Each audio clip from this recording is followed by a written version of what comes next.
Oke, teman-teman, nanti ada sesi tanya jawab. Saya juga ingin mengetahui kabar kalian. Hmm, Selamat malam teman-teman, terima kasih yang udah hadir.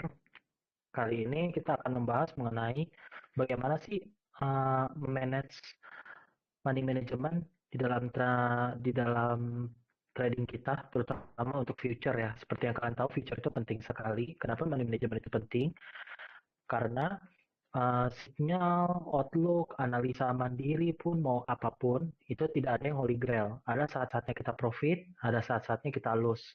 Ada saatnya market choppy, nggak bisa seperti sideway, holidays, dan lain-lain. Uh, Itulah kenapa kita harus money management nomor satu. Sering kan kita dengar money management tuh, udah denger klise, segala macam. Nah, yang jadi pertanyaan adalah kalau kita udah paham money management, harusnya kita bisa terapkan dan sudah tidak MC. Even kalau lose, kita bisa recovery. Oh, kalau gitu saya cari sinyal aja yang bagus, segala macam. Nggak, percaya deh.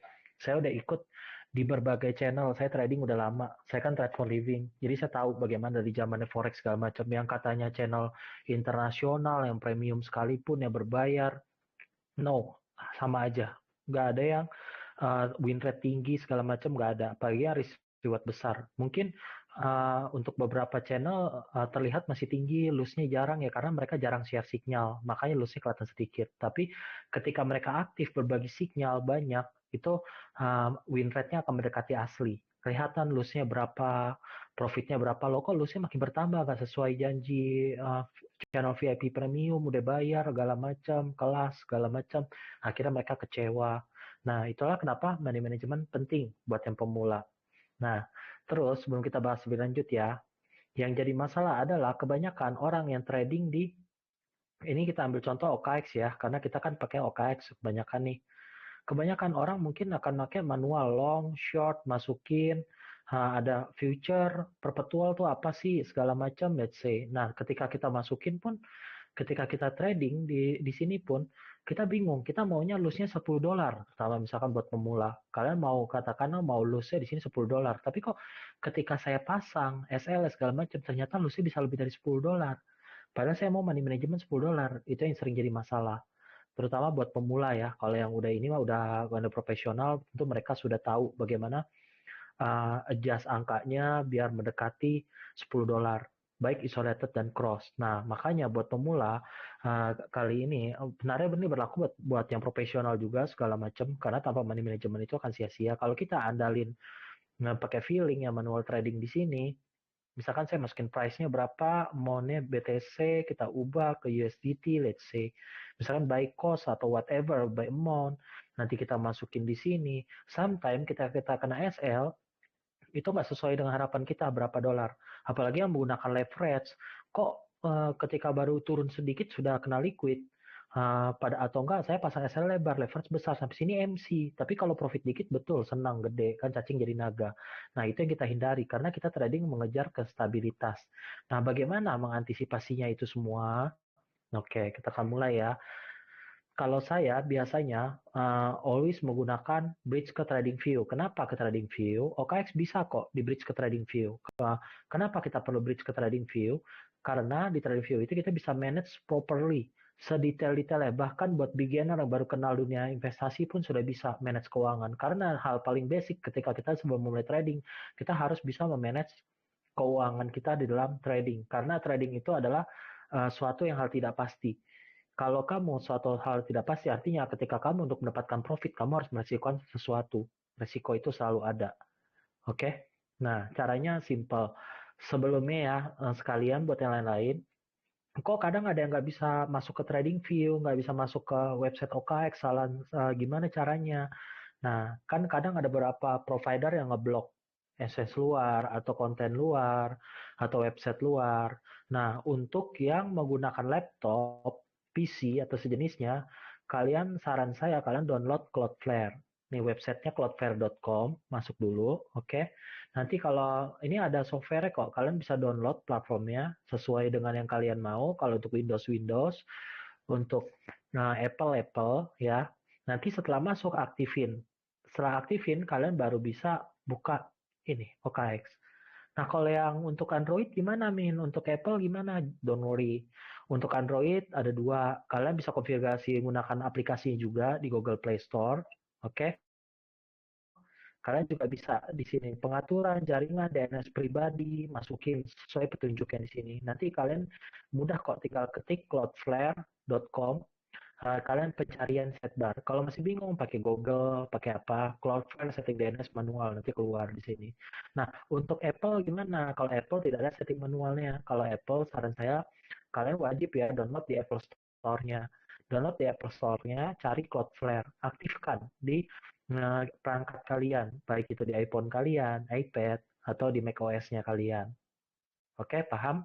Nah, setelah kalau udah diaktifasi, kalian baru bisa buka nanti, misalkan di OKX. Karena ada beberapa dari provider kita yang lokal nih, yang domestik, kita bisa buka website OKX, tapi ketika di bridge ke TradingView nggak bisa. Itu yang banyak yang DM sama saya, keluhan, terutama anak-anak baru. Kita login dulu ya, pertama di OKX kita login. Setelah selesai login, kalian klik more, cari di sini Trade on TradingView. Oke, nanti saya jelaskan perhitungannya. Ikutin dulu aja.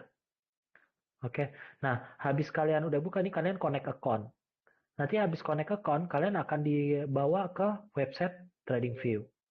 Nah, ini kan belum masuk website TradingView. Caranya gimana buat login? Buat bridge masuk dulu, kalian daftar dulu ya di TradingView. Kalau kalian udah daftar di TradingView, kalian bisa masuk sign in, sign out. Nanti kalian cek di trading panel, kalian cari OKX. Diklik OKX-nya, biasanya di live, connect. Nanti dia minta login kalian sekali untuk verifikasi. Kalau andaikan kalian biasa trading di HP, kalau di laptop dia akan minta verifikasi wajah segala macam sekali doang. Donori, dia kan di tag IP kalian. Tujuannya biar akun kalian tidak disabotase sama pihak asing. Misalkan ini kan saya udah login, jadi authorized. Nah, ketika ini udah masuk langsung, kalian bisa trading. Akun kalian masuk sini sama seperti yang di sini. Marginnya, dananya semua sama. Tuh, mirip-mirip ya. Ini kan USDT, ini USD. Sama. Ya, udah paham ya teman-teman? Ini saya tutup. Nah, perbedaannya apa sih kalau trading dimudahkan yang di sini dan yang di sini? Apakah saya tidak perlu yang di sini? Ini perlu tetap. Jadi nanti kalau kalian udah masuk, sandingkan. Kalian buka trading view, ini untuk laptop dulu ya. Satu, nanti sebelahnya yang ini, yang platformnya kalian sebelahnya. Kalian trading cukup di trading view-nya. Nah, kalau untuk HP gimana? Bisa kok, kalian bisa lewat aplikasi di TradingView, download di Apple Store atau di Google Play Store, atau kalian aksesnya di di browser bawaan handphone kalian masing-masing. Yang penting nggak nge-lag. Nah, sebelum connect, biar connect gimana di handphone? Kalau yang misalkan yang ada yang pakai provider lokal yang nggak bisa buka, kembali lagi ke ini, siapkan ini, ya teman-teman. Oke. Nah, kalau udah masuk, perbedaannya apa sih? Eh, kenapa saya mesti kenapa saya mesti login di TradingView? Uniknya TradingView. Oke, teman-teman. Sekarang kita balik ke bahas ke money management. Untuk perbedaan, misalkan saya mau depo $1.000. Oke, ya, 1.000 USDT. Nah, tentu sebelum saya trading, alangkah bijaksananya ya buat profesional, buat pemula. Ini yang sering diabaikan oleh pemula. Mereka belum memperhitungkan plot risk per trade harian mereka berapa. Ini bukan berbicara jangan over trade. Kalau kalian meskipun cuma trading sekali, tapi kalau kalian dari 1.000 USDT satu posisi aja kalian $100, buat saya itu sudah over trade. Even satu posisi. Jadi over trade itu bukan bicara quantity kalian entry, tapi kalian melebihi risk batasan kalian. Paham ya sampai sini teman-teman? Contoh, saya ingin akun $1.000 ini saya bertahan meskipun saya kena stop loss terus. Misalkan saya ingin bertahan survive minimal 30 days, 30 hari. Gimana caranya? Sesimpel ini kan, 1.000 dibagi 30. Paham ya teman-teman? Berarti kita dapatnya berapa? Risk per trade-nya itu kisaran 3%. Dari mana sih 3% itu? Kita hitung. 1.000 bagi 30 berapa teman-teman? Berarti $33. Oke, kita maksimal loss itu $33 per hari. Saya nggak mau ambil pusing apapun metode kalian, apapun trade kalian, nggak boleh ngelebihi loss $33. Kalau udah sampai $33, stop, lanjutkan besok. Kenapa? Hal ini penting. Kalau kalian udah loss melebihi $30 kan over trade, Besok berat loh recovery-nya. Dapat ya, sampai sini teman-teman. Nah, tiga lagi. $33 bagi 3 berarti $11 per hari, $11 per hari, $11 per hari. Oke, total sama dengan 33 nih teman-teman. Nah, ini kalian pecah lagi, bagi lagi teman-teman. Bagi lagi. $11 itu kalian pecah ini untuk buy position. Oke. Ini untuk sell position. Oke, ini untuk recovery position. Ini untuk pemula. Nanti kalau udah paham, udah jago tradingnya segala macam, kita akan connect session tentang mengenai compounding system daily per trade. Kenapa? Ini yang pemula dulu, ini resiko lebih rendah. Tapi kalau kalian udah jago, nanti kita akan balik ke compounding system money management. Itu akan kalian cepat recovery-nya. Ada kan kalian kena stop loss 3 kali, 4 kali, cukup 1 kali entry benar, udah ketutup semuanya. Tapi itu untuk yang intermediate, yang lebih lanjut. Nah, dari $11 ini sebenarnya kalian bisa pecah-pecah. Saya nggak ambil pusing. Mau biar cepet nih, misalkan, Min, saya baru beginner, saya takut nih, Min. Saran saya kalau baru beginner, entry minimal pertama per entry $1 doang. $1 aja. Artinya, untuk position buy per hari, kalian bisa 11 kali posisi untuk buy. Oke? Nah, untuk sell position juga sama, $1.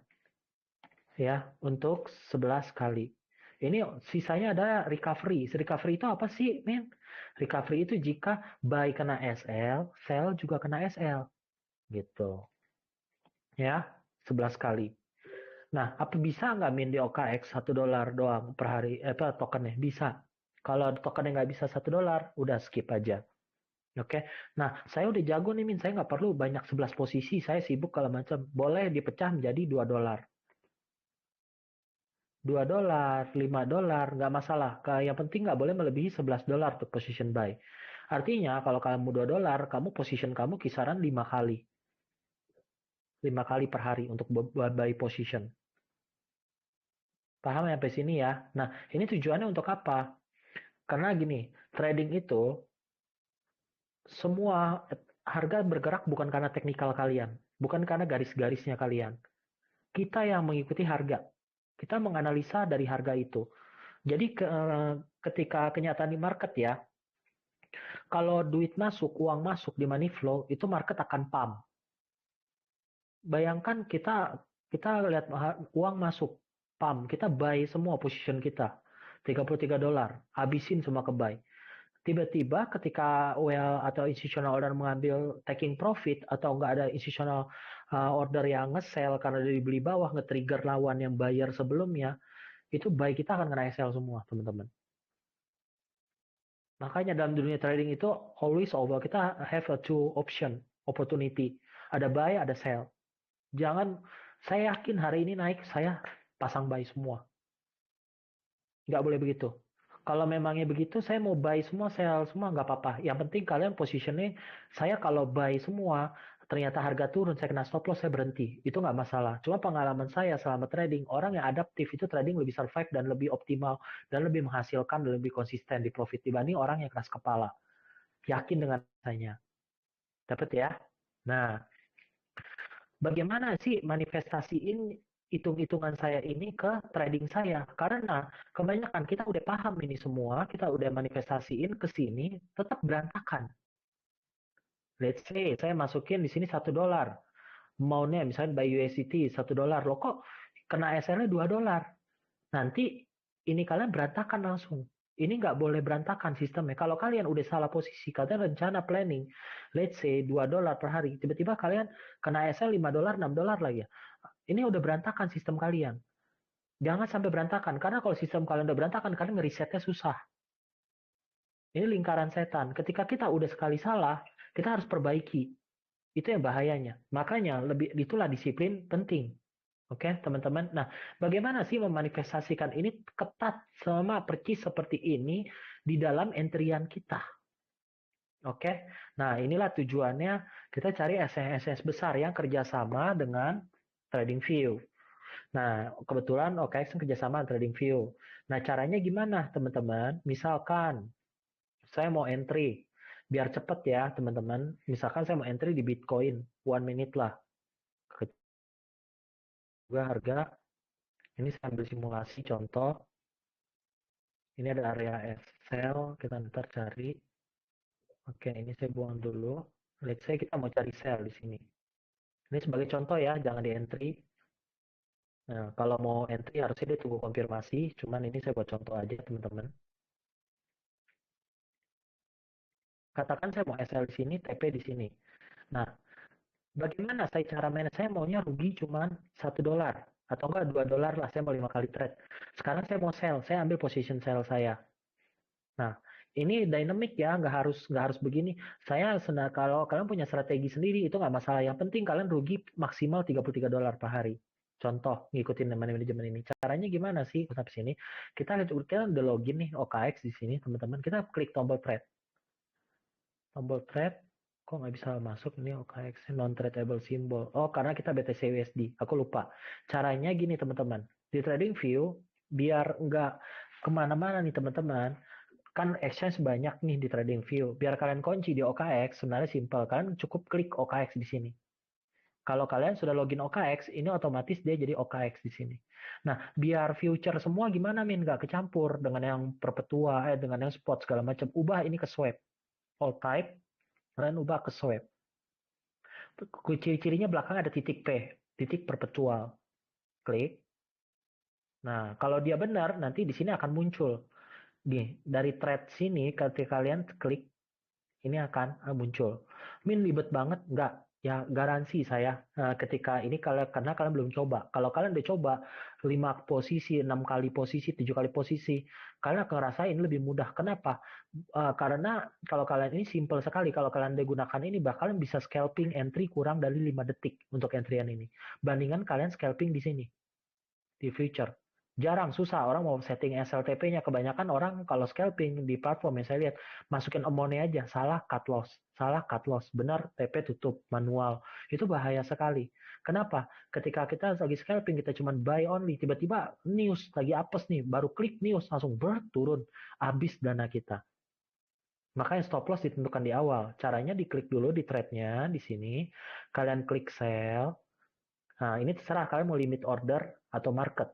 Bedanya apa sih, Min? Kalau limit order sama market, ini market execution, buy sell instant. Nah, kalau yang limit ini kita limit order. Tapi limit order ini bisa jadiin area buat ini nggak? Bisa jadi instant model nggak? Jadi langsung execution. Bisa, saya jelaskan. Pertama, masukin risk-nya. Ini penting. Ini harus risk USDT. Oke? Ini yang wajib risk USDT. Tapi Min, di TradingView saya nggak muncul. Caranya gimana? Di TradingView OKX saya nggak ada loh risk USDT. Saya nggak bisa trading. Kembali lagi ke platform. Caranya, klik cari gambar gear di sini ya teman-teman. Klik gambar gear di sini. Cari position mode. Position mode kalian klik hedge mode. Itu pertama. Wajib penting. Jangan one way mode. Kalau one way mode nanti ketika kalian buy, kalian mau nge-sell yang buy-nya ketutup posisi. Hedge mode, kalian ke view trading unit. Kalian ke view trading unit, kalian pilih crypto atau crypto USD. Kalau udah oke, nanti kalian login ulang di sini. Ntar muncul risk USDT-nya di sini. Ini penting. Kalau risk USDT-nya nggak muncul, nggak usah. Kenapa risk USDT ini penting? Biar saya bisa memasukkan apa sih namanya minimal resiko yang saya mau entry. Katakan saya mau entry hari ini $2. Saya tinggal klik $2 di sini per entry. Saya kena stop loss $2. Saya masukkan stop loss-nya di sini. 87.350.4. Kelihatan ya teman-teman angkanya langsung muncul di sini $2 kalau kena. Nah, kalau saya mau buru-buru scalping min, saya nggak sempat pencet TP-nya, nggak apa-apa, masukin stop loss dulu. TP baru disusul ketika kalian udah entry. Kenapa stop loss ini wajib duluan dibanding sebelum entry? Karena kalau saya nggak pasang stop loss, saya pasang sell langsung, baru pasang stop loss. Kalau tiba-tiba ada market nge-pump segala macam sampai sini, katakanlah tiba-tiba naik, habis dana saya. Nah, kayak kunci dulu stop loss-nya. Nah, sebelum kalian execution, kalian cek lagi di sini, benar nggak 1,92 USD? Baru pencet sell. Selalu pencet ini. Kenapa? Sometimes kita geser-geser ini dia bisa berubah. Kalian lihat ya tadi ya sempat kadang langsung $5, $2. Kadang-kadang ini nggak berubah. Nah, kenapa risk ini penting? Kalian perhatikan deh. Kalau saya dekunci risk di sini, saya mau geser SL saya di sini, saya rugi cuma $2. Saya mau geser di sini pun saya cuma rugi $2. SL saya di sini pun saya kena cuma rugi $2 tetap. Karena ini kok cuma 1,73 min. Ini ya karena ada slippage, funding fee dan lain-lain. Ada selisih apa? Selisih rate, bid X, bid over itu nggak buat ada selisih. It's not different, nggak optimal, nggak sampai selisih besar sekali. Nah seperti ini. Sekarang saya geser turun kecil kan 0,31. Ini gimana min? Kok jadi 0,31? Klik lagi $2. Diklik lagi, ininya geser-geserin lagi, no mainin, no berubah lagi jadi $2. Kalau udah $2 baru execution. Let's say saya mau execution ya, ini buat contoh aja. Nah ini kan limit order min, ke atas min, saya mau cepet nih, saya mau instant execution, saya mau FOMO, takutnya mesti saya kan tahu target yang penting adalah 1:1. Caranya gini, bid yang di sini nolin, zero, make it zero. Dia langsung buy sell instant. Nah, kalau mau take profit silahkan. Kalau mau buru-buru scalpingnya rata-rata nggak keburu. Nggak apa-apa, nyusul nggak apa-apa. Nah ini yang kedua yang penting teman-teman. Ini abaikan buat yang saya. Yang paling penting ini margin modenya cross. Kenapa nggak boleh isolated? Isolated itu pedang bermata dua. Kelihatannya menolong menyelamatkan margin kalian. Itu buat yang nggak pakai stop loss. Tapi itu nggak aman dan nggak bagus sekali buat yang menggunakan stop loss. Kenapa? Kan saya tadi mau sell di sini tadi ya. Ini nggak apa-apa ya, biarin harga udah running, bodo amat. Apa namanya, yang penting ini. Yang penting penjelasannya. Andai kan saya mau sell di sini, saya menggunakan isolated. Saya siap rugi $2. Nah, sebenarnya ketika kamu masuk, itu seolah-olah $2 itu kena SL di sini, likuidasi. Padahal niatnya kamu tahu, ini harga ujung-ujungnya akan turun di analisa kamu. Mungkin dia akan bentuk ekor ke atas dikit, segala macam. Belum nyampe area SL kamu baru turun. Tapi kalau kamu cuma isolated, ya, kadang-kadang dia belum nyampe area SL kamu, cuma sampai sini kena likuidasi. Kan sayang, area kamu benar. Oh, tapi SL isolated bisa setting stop loss, Min. Betul. Even saya pasang stop loss di sini isolated, sometime ketika kamu kunci isolated, ketika dia harga belum nyampe area SL kamu, dia kena likuidasi. Kalau margin tahanan kamu udah sisa $2 udah kepake. Sayang kan? Siapa tahu analisa kamu benar, dia udah mau nyampe SL sini baru turun ke sini. Katanya cross bahaya. Nggak pernah bahaya. Cross itu aman sekali karena di forex nggak ada yang namanya isolated. Forex kan udah berdiri lama, hukumnya udah lebih jelas, nggak ada tipu-tipu, platform dibikin user interface-nya bikin soalnya kita trading lebih besar segala macam. Enggak, Forex itu udah hukumnya udah legalnya kuat banget, makanya itu pun dia nggak pakai isolated. Kenapa? Alasannya ini. Jadi saran saya wajib cross tapi kunci, wajib pada stop loss. Kecuali kalian cross nggak pakai stop loss, itu bahaya sekali. Kalau kalian udah kunci sampai sini stop loss kena $2, kalian pasang cross, nggak peduli leverage-nya, leverage-nya berapa. Kamu leverage 100 itu udah nggak efek. Aman buat saya leverage. Bahkan saya suka leverage rata kanan. Kenapa? Kalau udah kunci kayak gini, even leverage saya 100, saya kena cuma $2. Kenapa saya leverage ini saya butuh gede? Karena biar saya modal kecil, saya bisa trading banyak. Bayangkan kalian cuma punya $100, kalian menggunakan leverage 1 atau 2 atau 5. Kalian cuma bisa buka satu posisi, dua posisi. Mau recovery pun susah. Kalian udah pasang dua posisi.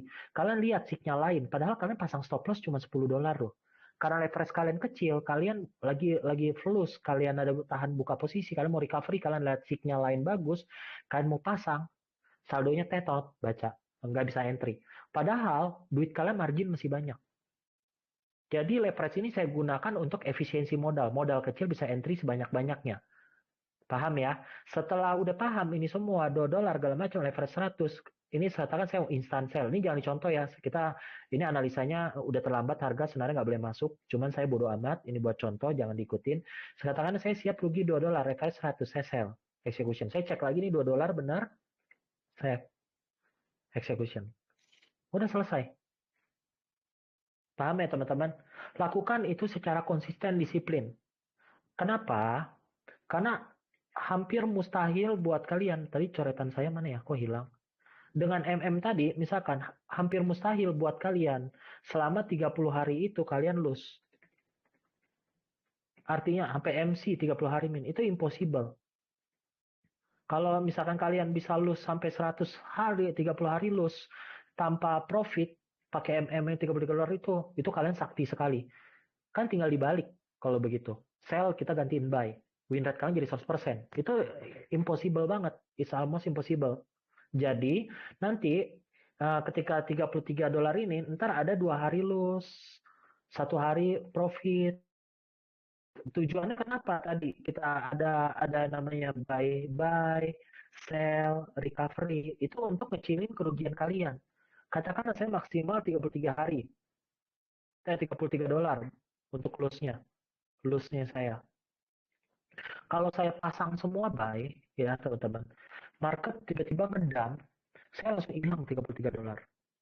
Tapi kalau saya ada buy, sell, recovery, saya based on money flow, it's almost impossible. Buy saya SL semua, sell saya SL semua, recovery SL semua. Karena market bergerak nggak naik ya turun. Tujuannya adalah buy saya yang rugi, position saya $11, tadinya ruginya gede, siapa tahu sell kalian ada yang profit. Kerugian kalian berkurang. Harusnya kerugi $33, cuma $22. Ini tujuannya untuk apa? Kenapa ini penting? Syukuri apa yang ada. Minimal kerugian kalian lebih kecil. Kenapa ini penting? Kerugian yang lebih kecil, tingkat recovery kalian itu lebih mudah untuk besok. Kalau loss kalian besar, loss terus besar, kalian nggak persiapan ini, kalian modal $1.000 aja, kalian udah rugi $300. Psikologis kalian kena, susah. Mau BEP aja berat buat kalian. Akhirnya apa yang dilakukan? Ningkatin margin. Oke, paham ya? Nah, kalau begini, kapan kayanya? Profitnya kecil. Saya maunya $1.000 jadi $2.000 sebulan. Nggak gitu cara kerja market kalau kalian mau bisnis di dunia ini, di bisnis di trading. Kecuali kalian iseng, cacing jadi naga jackpot, MC ya udah depo lagi. Itu beda cerita. Itu bisa menggunakan cash management modal. Tapi kalau saya ngajarin kalian untuk bisnis ini serius trading, bukan saya main trading, tapi beneran pure trading. Artinya yang kita lihat adalah persentase kalian. Saya nggak ambil pusing buat yang modal $100, kalian cuma profit $10 sebulan pun, buat saya ini udah keren. Karena kalian profit 10% per bulan. Nanti kalau mau gede ini gimana, Min? Nabung, kerja, naikin modalnya, kapitalnya. Kapital yang dinaikin, bukan resikonya yang dinaikin. Kamu kalau mau modal cuman mau $100, mau dapetin $100 aja lah sebulan. Artinya kamu bisa kehilangan $100. Memang kelihatannya cacing jadi naga. Keren.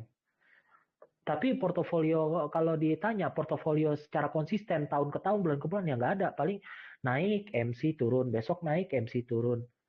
Nggak seperti itu cara profesional bekerja, teman-teman. Nabung, kumpulin kapital. Kenapa di Crypto Class kita start $100? Ini untuk latih kalian. Karena saya kemarin, saya berpikir, saya udah mau bicara ke pihak OKX, kalau kalian minimal depo $1.000, $1.000, kalau kalian nggak bisa kembangin $100 ini, $1.000, $10.000 pun MC. Jadi $100 ini adalah untuk latihan. Kenapa $100 ini $100 nggak $50? Karena $100 ini minimal cukup untuk bagi ini. Minimal kalau $100 kalian bisa lose per hari itu cuma $3,3. Itu bisa dipecah by sell recovery. Jadi ini buat belajar. Saya nggak mau kayak referral commission lain ke kelas-kelas lain, oknum atau apa. Biarin sengaja kalian trading gede-gede. Mereka nggak peduli karena ketika kalian buka posisi dia dapat apa sih? Dapat komisi. Kalian tutup posisi dapat komisi. Jadi mereka nanti trading portofolio mereka kelihatan bertumbuh dan lain-lain, itu mereka udah dapat duit dari kalian. Saya nggak mau gitu. Jadi di balik keuntungan, di balik ini kan kita dapat komisi juga, jujur aja. Tapi masuk ke koin kami yang ke PT ya. Nah, saya juga maunya kalian trading mandiri. Saya nggak ambil pusing apapun teknikal kalian. Kalian bisa pakai moving average segala macam. Itu terserah. Temukan find your edge. Jadi temukan kelebihan kalian. Eksperimen, backtest. Nah, nanti kalau kalian dia bisa $100, kalian bertahan 10% aja rata-rata per bulan. Ini udah luar biasa sekali. Kenapa? Karena legenda trader dunia Jim Simons saat ini belum ada yang bisa ngalahin di abad 21 sampai dengan sekarang. Dengan gas fee-nya yang luar biasa besar, jadi orang mau ikut investasinya dia itu nggak boleh dibatasi, eksklusif. Bayangkan, itu win rate dia sama profitability per tahun dia per year itu only 60%. Ini udah termasuk legenda. Kalian boleh tanya AI. Belum ada yang bisa ngalahin. Jadi kalau yang profitnya hari ini bisa 100%, pamer-pamer di sosmed, segala macam, tanyain lagi aja, bulan depannya dengan akun yang sama, masih bertahan nggak? Portofolio dia stabil nggak? Drew down itu artinya adalah ketika kalian untuk dapetin profit $10, kalian harus tahan minus berapa dolar. Itu kecil atau gede? Kan seperti oknum banyak. Ada yang, oh profit terus kelihatannya, oh ternyata dinahan, nggak pakai. Sempat minus portofolio dulu 50%. Udah nggak kepake di dunia institusi. Institusi bekerja dengan cara begini. Kalian ikutlah institusi yang jelas-jelas punya data. 10 tahun berturut-turut, datanya segala macam, SNS Foundation, terus misalkan BlackRock, HSBC, ikutin contoh yang udah eksis saja gitu teman-teman. Paham ya habis ini ya? Nah, terus kalau misalkan nanti untuk saya nggak kuat tahan nih sampai sini, udah sampai profit sini nanti harga balik lagi.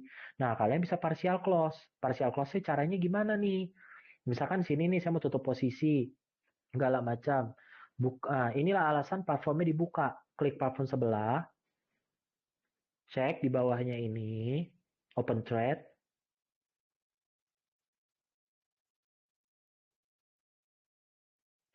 lihat open positionnya kita, pilih close, jangan yang close all. Harus ada close kan di sini kan, close kan. Kalian pilih close, geser ininya. Kalian mau udah taking profit berapa persen? Ini karena kecil ya, $2 nggak tahu bisa atau enggak. Minimal itu 55% ya kalian tutup ya, 75% boleh. Kenapa nggak boleh 50%? Karena ada gas fee, funding fee, sama taker maker fee. Kalau limit order lebih rendah, tapi kalau instan itu lebih besar. Kalau kalian cuma tutup 50%, kelihatannya di sini profit. Kelihatannya di sini profit, tapi ketika tutup masih minus karena kepotong gas fee, funding fee. Jadi saran saya minimal 55. Tapi saya libet nggak mau pakai partial close, saya mau pakai geser SL plus. Oke, boleh. Minimal kalian perhatikan kan di sini kan, misalkan ini nggak boleh sembarangan pakai SL plus. Kalian lihat di sini udah SL plus, kalian narik SL plusnya pendek di sini, itu nggak boleh. Ada hitung-hitungannya. Kalau kalian terlalu dekat tarik SL plus di sini, ya trailing plus di sini, nanti sayang kejilat duluan karena harga tuh bergerak liquidity to liquidity. Ada area volatilitas dia bergerak ngambil order. Kalau kalian terlalu pendek, sayang. Misalkan analisa kalian benar, ternyata turun. Kalian udah kena SL plus duluan, kan sayang. Caranya gimana? Bagi. Kan ada SL, ada entry area, ada TP1, TP2, lah, let's say partial close segala macam. Katakan di sini baru sampai sini partial close. Kalian geser sesuai rasionya, turunin lagi setengahnya di sini. Tapi masih minus di sini kan masih minus kalau kenakan ya nggak apa-apa. Yang penting kita udah kecilin resiko kalian. Nanti kalau dia udah turun terus sampai TP1 baru boleh geser lagi ke sini. Di sini. Gitu. Dan seterusnya ada tahapannya.